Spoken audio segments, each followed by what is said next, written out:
Hello, welcome to CityLife International Church and welcome to our program here on CityLife TalkTime. We're here with a missionary called Gerard from Holland. He's going to pronounce his surname for us. But we've had such a great time in our Bible school. He was involved with revival in the Czech Republic, and we were really excited about his ministry and the things, especially the things he's also done in India with children. So I'm going to ask Gerard a few questions and just about his life, as we do on this program. Gerard, when did you? What happened when you went into the revival? Just give us a brief understanding about the revival situation. Yeah. So we went up to at that point it was still Czechoslovakia. Right. Okay. And so it was a country of about 15 million people. Had just come out of communism. Soviet bloc was, of course, Hungary, and then Czechoslovakia and Poland and all these different countries. So I'd always heard about Czechoslovakia, heard about Russia, you know, and being there for the first time was just a very strange experience. The country was deprived. Right, okay. And it was really coming out of an enormous depression. A guy I knew about called Steve Ryder had gone into Czechoslovakia and was holding big meetings in Prague, in Brno, different cities, and up to sometimes 60,000 people would come out. The first time that I went there, it was in a city called Hradec Králové. Okay. Now, the approach was just very bold, bringing healing, bringing prayer. And so this was my first experience of what people call campaign evangelism or crusade evangelism. Right. On that first night, we were in this enormous stadium. Not enormous, but about, let's say about a 10,000 seat or so. Okay? Now, the first night were probably about 3,000 people there. And we saw a lot of dynamic things happen. The next night there were 6,000 people. And Steve, over breakfast, said, well, it's going to fill up. It's going to fill up to tomorrow. Because he'd done this so many times before. That's what he anticipated anyhow. And so the next night, sure enough, third evening, there were 10,000 people there. There was no television. There was no radio. This was just posters. Also, you have to consider, in that day and age, there was kind of, a lot of spiritual hunger, but at the same time, it was an entertainment vacuum. So, on the last night, 10,000 people come out, and at the end of the evening, there were 10,000 people outside of the building, on the street, that would not go away. There were just lines and lines of people around blocks and streets away. And so when we first that night, there must be some other big event. It must be some, something's going on. And they were all there for our meeting.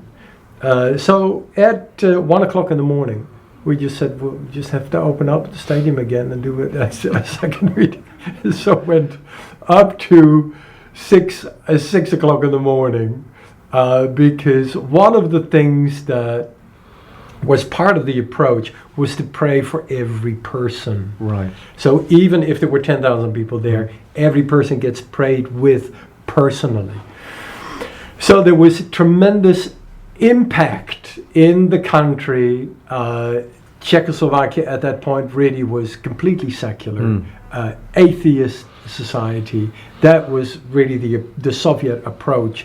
Is to, everything was completely secular.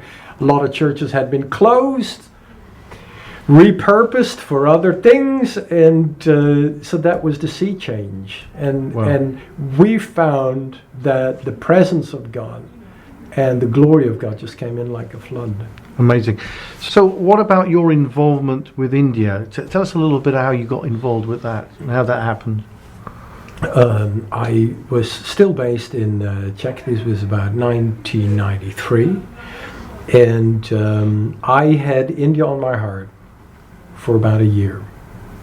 From one day to the next, I knew that I was going to be leaving, and I enlarged a little map from one of our students of India, the map of India, put it over my bed, and every day I just put my hand on that map and say, whenever, whatever, Lord, whatever your will is, when the time comes, I'm going to be ready. And so I moved to India, never having been there, never having left Europe. And so all of a sudden, you're in a society, you're in all the news clips that you've ever seen in your life. You're now walking in them, right? So it was surreal, but I loved it. I loved it from the first. And I did not know what the plan was, what I was going to be doing there. But I had an experience about 1 week in. I was in a tiny little convent right in the heart of the old city of Pune. And I was walking up and down, praying one afternoon, and I just had this word. The word was very simple. And it was, check out the orphanages. Just a sentence. Check out the orphanages.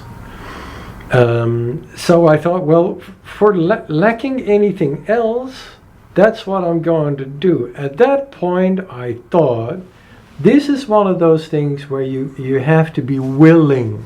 I wasn't excited hearing about orphanages, because I know that orphanages are labor intensive, they're expensive, and it's always a long-term commitment. So it's not something that you do on the weekend. So I went out, and it sounds bizarre, but this is what happened that day. I went out of that tiny green door into the street, and I saw an elderly lady. I said to this lady, I don't know, I've got a problem. There weren't telephone books. We didn't have the internet. This was 1994. So you just go physically. Right. It's a 4 million people city, so where do you start? I said, you know what I'm going to do? I'm going to start with the first person I meet. And so I said to this woman, I have a problem. I need to find the orphanages. So she looked at me and she said, well, you just come to the right person. I'm a director of an orphanage. Wow. So she took me down the road all the way to their establishment. I still remember. It was like an arc over the door that said St. John's Home for Women and Children. So she took me inside. She set me down at a little desk. She gave me 6 addresses of orphanages. So that's how that started. Wow. It started with a simple word out of the blue. And I put my slippers on, I put the lock on the door, I walked downstairs, I walked through the door, I spoke to the first person I met, and she was the director of an orphanage, and I took it from there. Fantastic. What do you see the future of in terms of your ministry? How do you see the world going, this country going, or in general? What is your feel and touch about what's going on at the moment? Yeah. I think, when it comes to the things of God, we have to be aware of what's happening in the world at large and pray. And, pray for authorities. And that is a part to play that can never be overemphasized. It's important, locally, regionally.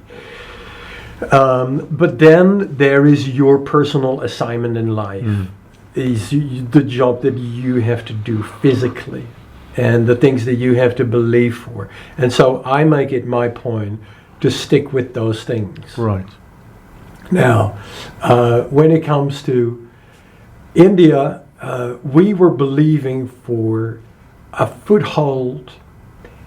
Started the children's home, by the way, back in the 90s. And just renting, just doing small stuff, just going person to person.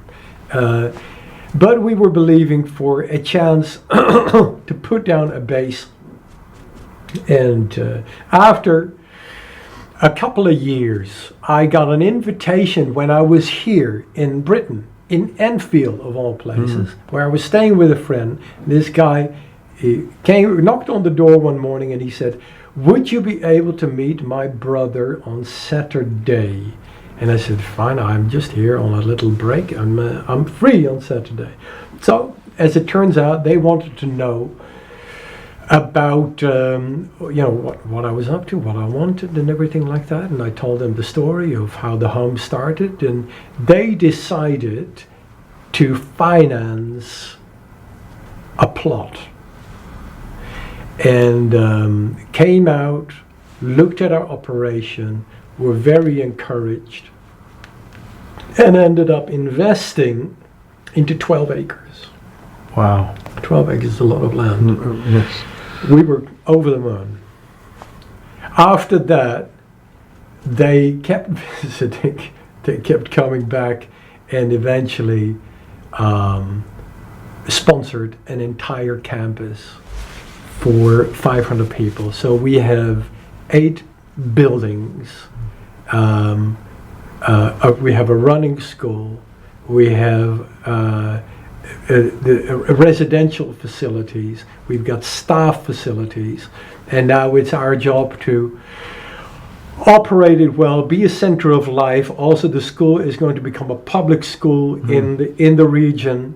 And so it's been tremendous. We've seen hundreds of children move through our facilities over the years. And I just look forward to seeing the whole place filled up with staff and children, and see what blessing we can be to the community. We have so many children in India that live on the road. They live in stations. They sleep under cars. They collect scrap, plastic bottles, or prostitution, or running errands, whatever they can do to get from one meal to the next. And so these children, they live short and perilous lives on the street. And fortunately, we have been in a position to provide education, to provide quality care. And so that's what we've been doing. The charity is called Good Shepherd Homes, and Fantastic. It's been a privilege. And how do they get in contact with you if they would like to get in contact with you to do with Good Shepherd Sure. Home? All they have to do is go to goodshepherdhomes.org. Right. And they can find it. It's very simple. Fantastic. Good Shepherd, singular, Homes, plural. Goodshepherdhomes.org. Fantastic. That's our website. Wonderful. It's been an absolute pleasure to have Gerard with us this weekend, and his mission-minded, his mission enthusiasm, his prophetic word that he gave this morning to our church has been at the highest level. And we just wish him all the best in God's honor, that his future will be absolutely great and become even greater. And the work he's doing, just helping children as well, and also the background of his revival experiences as well, has been invaluable to our church. So thank you for coming here today on our program.